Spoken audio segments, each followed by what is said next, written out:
because someone's going to push you over and your legs are, once your legs squirt out, they have access to it because they're on top of you and they can just hit your legs. That's either one's a legal target. Yep.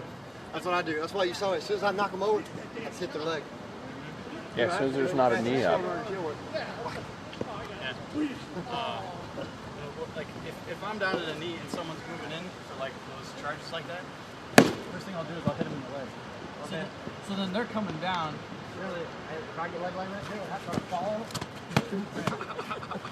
Use that about a wrestling match. And you get the, you really want to maintain your shield in their armpit as much as you can because it stops all their force. Even if my leg squeaked out and my arm is still in his armpit, he just really kicks me butt. And then once he's down, then I can push him over. Right? And because I'm already planted and he's landing, he's not going to have a whole lot of, he's not going to be planted. If I have both feet down, I can really get like all of my body into that push and just send him over backwards. His leg shield body, that was pretty ridiculous. They got both out, just both people trying to hit the other leg. And he's trying to put that there. Once I come at, yeah,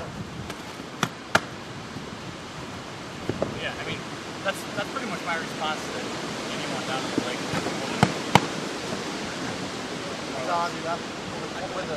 The strap in front of him. Strap in front of him.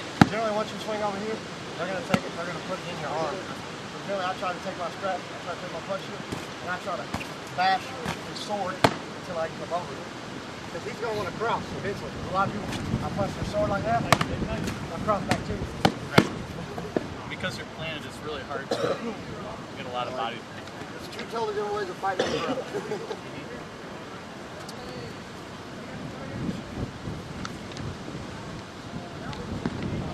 One thing that's really important in bell fighting is like your mindset that you come into it.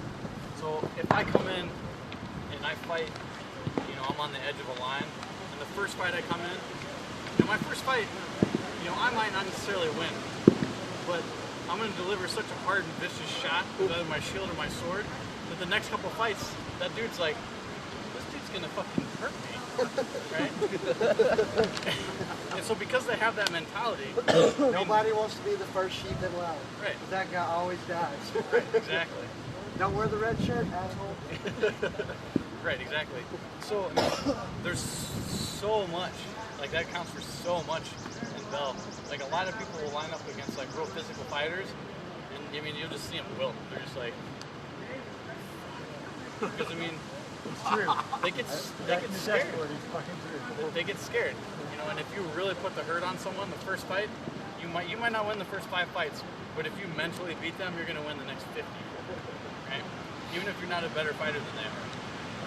You jam them in the armpit with your shield as hard as you can. Like they throw the high cross and you fucking hit them. And spin them around in a little circle. You're gonna win every single fight the rest of the day. A lot of the same basics also go, like reading skills and stuff. Like you see that, you see him do specific things, and it's gonna herald specific, like predictable results, right? But other things you really want to be aware of. There's a lot of high cross queens, and they throw all their little high crosses, and you see those patterns develop. So the second you see that high cross coming, you punch them in the ribs, in the armpit. I like to do the ribs first. It's a little easier to protect. A lot of people when they cross, they'll bring the shield. Really, I just give them a good left hook to the body. Nothing. Let me tell you what. Nothing hurts as bad as a good left hook right there. Trust me. So there's like things like that you really want to be aware of, and you also another thing that's it's really important to watch people's feet in amp guard, but I think it's even more so in bell because if somebody lines up just right and they go back flat footed, they're ideal for shoving over. Right? A lot of shield bashes. It's very, very rare that I bash somebody straight on. Like, it's just moving in to get me, and I just want to bash them. I don't even want to kill them. Like, I'll come in from an angle, so I'll step one way before I come in. And just like in any contact game, if you're lower than your opponent, they're going to go down. He's trying to step over. He doesn't want to hit me here. He wants to hit me off my center. it makes you way easier. That's why I like when I close the teeth, when I stutter them, I leg them and step off center. How's that push? Push them over again. It's very effective at knocking people to the ground. Like a lot of shield bashes, when someone comes up and bashes you, or when you come up and bash someone, they'll a lot of times they'll try to throw these little wraps like this, and they usually don't hit very hard. But like some things that are really easy you can do is when I bash, I'll put my other hand right here. Oh yeah. On my shield, so my sword's kind of right there. So when I hit, see how solid that is? I've got both of my hands doing all of my work, and my sword here can be freed up. Like so, if he throws that wrap, like that wrap, and we're here, like that sword is just another option for it to go over. The big thing is when you're bashing, a lot of people they want to arm you. Yeah. You're not trying to arm them, either lock your shoulder, hit them with your body, or like Peter said, with both hands. Yeah, if you've got that other hand up there, oh, it makes it so sweet. They're going to go down. Now, one thing that I want to point out that's really important, pull up your shield facing that way. When Seth bashes, his fucking thumb is down. Okay? You do not want to bash with a punch shield with your thumb up. I mean, if you think about that, if you're coming in and you're bashing somebody with your thumb up, all of that momentum, all of that force is going to transfer right down your arm. And if your thumb is what stopped, like, keeping your shield from going like that, your thumb is not going to be there anymore. Stop. So put your thumb down. You know?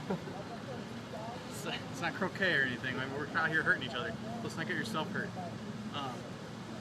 But yeah, keep your thumb down. It's my big word of caution with punch shields, especially. You know, with a strap, it's a lot more forgiving because you can get your shoulder behind it. And I'll get my other hand here, and then so when that bash comes, it's like all of my body motion, and it's like a leg. You get down real low. Anytime you're lower than your opponent, they're gonna go down. Hey, quick question. Sure. Spynn, do continue. Oh, fun. All right. You want to help teach this class now? We'll teach you how to kill Belegarthers and other fools later. Now, distancing is very similar to amp guard.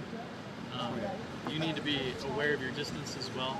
You're going to be using any sort of like real physical contact, because if you start your bash from right here, you know, you're going to have as much power as a baby lamb. So you want to be, you know, a couple steps away. Wow.